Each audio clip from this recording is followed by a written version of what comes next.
শালার কপালের করে কপাল।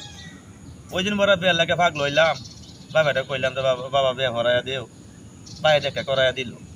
দেওয়ার পরে দিয়া ওন দিয়া যা বিয়ে করিয়া জীবনে যা একটা ভুল করলাম, ওন বউ আনলাম না করে আমাদের কাজ দিলাম ধরতে গেলে, খাইতে সুখ নাই, বইতে সুখ নাই, কিন্তু একটা মাথা হোক সময় টেনশন থাকে। এই টেনশনের কারণে বতন বাগানো বই রয়েছি।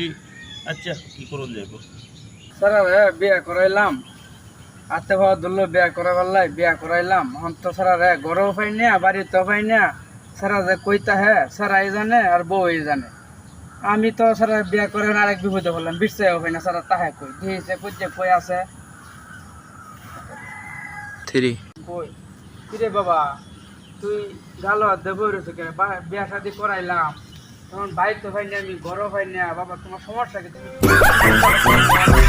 বাবা কি করছো বাবা? বাবা আমার কি আছে? কি হয়েছে বাবা? আমার ঠিক প্রয়োজন আছে বাবা মানে রাস্তায় করাইলাম বেল লাগিয়া সেখানে 5 মতো লইছি বাবা।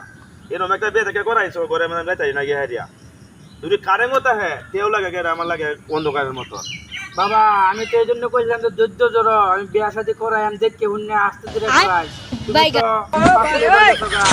ভাই এটা করবা। हे प्रभु हे हरि राम कृष्ण जगन्नाथ प्रेमानंद ये क्या हुआ? আচ্ছা বাবা তাই মানে কইছি আজকে টাকা মাফ করে দিও যে আমি সংসার করতাম না, যে কোনো এটা বিদায় করো। কেত কুদি এক দুই কাটা দিয়ে বেতন লাগে তো বাবা বিদায় করো। আর বিয়া লাগে আজীবন আমি বিয়া লাগে এটা কি মগের মুলুক কইলে বিদায় হয়ে দেন যাইবো? বাবা তোমার কাছে মাফ চাইছি, জীবনে ভুল করে মাফ করে দিও যে এটা যে কোনো আর আমি আমার বর্তমানে রাস্তা ঘুরতাছি এটা না বাগান করেছি। আচ্ছা কি সমস্যা? আমার কি সুখ নাই? আচ্ছা বাবা বউ আমি কি সমস্যা এটাকে আমি বুঝতেছি, বুঝতে শুনিয়া পরে আমি সিদ্ধান্ত নিলাম। আগে মাথা গরম করুন যেত না। না বাবা ভুল করছি বাবা ভুল বিয়া করছি। শাদির কাজে